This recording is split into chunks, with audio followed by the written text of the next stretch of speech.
materi kita, yaitu mengenai hukum tanah adat. Nah, jadi apa arti tanah bagi kita?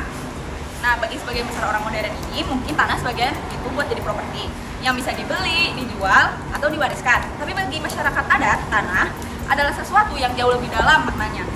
Ia merupakan tempat tinggal, sumber kehidupan, dan ruang spiritual, serta simbol identitas kolektif. Nah, hubungan mereka dengan tanah ini tidak semata-mata bersifat ekonomi, melainkan bersifat religio magis. Nah, menyatu erat dengan budaya dan kepercayaan leluhur. Sebelum adanya Undang-Undang Pokok Agraria tahun 1960, hukum tanah di Indonesia ini sepenuhnya bersumber pada hukum.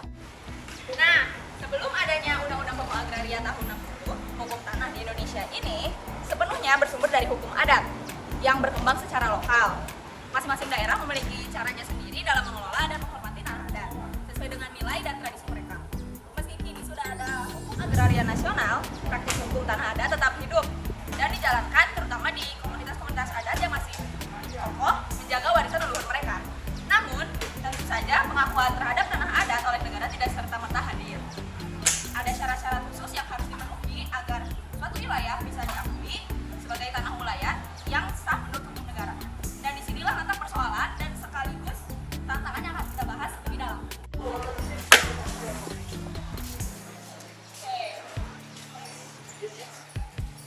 Syarat tanah adat dan hak wilayah. Pengakuan atas tanah adat atau hak wilayah oleh negara mensyaratkan beberapa hal penting. Berdasarkan UU PA pasal 3 ada 3 syarat utama. Hak wilayah tersebut harus benar-benar masih ada dan dijalankan masyarakat. Pelaksanaannya tidak boleh bertentangan dengan kepentingan nasional dan negara, serta harus sesuai dengan peraturan perundang-undangan yang berlaku. Selain itu, untuk menentukan apakah suatu hak wilayah benar-benar eksis, harus diperhatikan keberadaan masyarakat adat yang terorganisir, wilayah tanah yang mereka kelola, serta aturan-aturan adat yang masih ditaati dalam kehidupan sehari-hari. Ketiga unsur ini, masyarakat, wilayah, dan hubungan hukum menjadi kriteria utama dalam pengakuan hak wilayah dan penyelesaian sengketa tanah adat secara sah. Oke, kali ini gue akan membahas terkait kedudukan hukum adat dalam sistem hukum nasional Indonesia. Meskipun Indonesia telah memiliki sistem hukum agraria nasional, hukum adat tetap mendapat tempat dan perannya dalam pengaturan. UU PA sendiri menyatakan bahwa hukum agraria nasional disusun berdasarkan hukum adat selama sesuai dengan asas peraturan dan kepentingan nasional.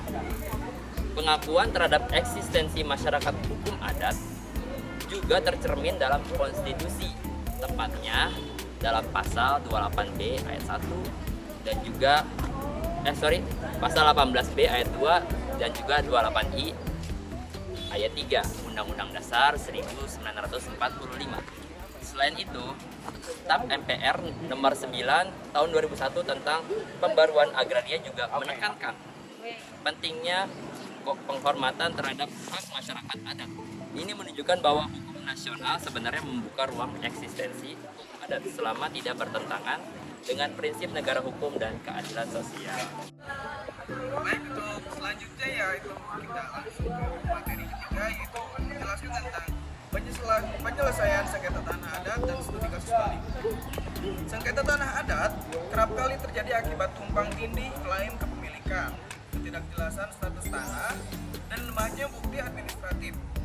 Dalam penyelesaiannya, terdapat 2 jalur utama, yaitu litigasi melalui pengadilan dan non-litigasi di luar pengadilan, seperti mediasi, negosiasi, dan arbitrase. Penyelesaian melalui jalur non-litigasi sering dipilih oleh masyarakat adat karena lebih mengedepankan nilai musyawarah dan kedamaian. Sebagai contoh, di Bali sering terjadi konflik antara desa adat atau antara masyarakat dengan investor mengenai tapal batas atau kepemilikan tanah kosong. Dalam kasus-kasus seperti ini, sengketa desa dan desa Macang, penyelesaian dilakukan melalui mediasi dengan melibatkan pendesa adat, pemerintahan daerah, dan badan-badan pertanahan nasional. 3 unsur penting dalam penyelesaian ini adalah substansi hukum atau aturan yang digunakan, struktur hukum, lembaga yang menangani, dan budaya hukum, keyakinan masyarakat terhadap keputusan yang diambil. Keberhasilan penyelesaian sangat bergantung pada kolaborasi antara lembaga adat dan lembaga negara. Baik, sekian materi yang dapat saya sampaikan. Tadi kita udah bahas gimana tanah adat itu lebih dari sekedar lahan, tapi juga bagian dari jiwa dan identitas masyarakat. Jadi jangan cuma kenal tanah kapling. Jangan cuma kenal tanah kapling, kenali juga tanah leluhur yang penuh nilai. Dan sebelum saya pamit, sorry, biar nggak kering-kering amat, saya kasih pantun dulu nih. Ke pasar beli semangka, pulangnya malah bawa kelapa. Tanah adat itu berharga, jangan sampai kita lupa budaya. Sekian dari kami. Kurang lebihnya mohon dimaafkan. Wassalamualaikum warahmatullahi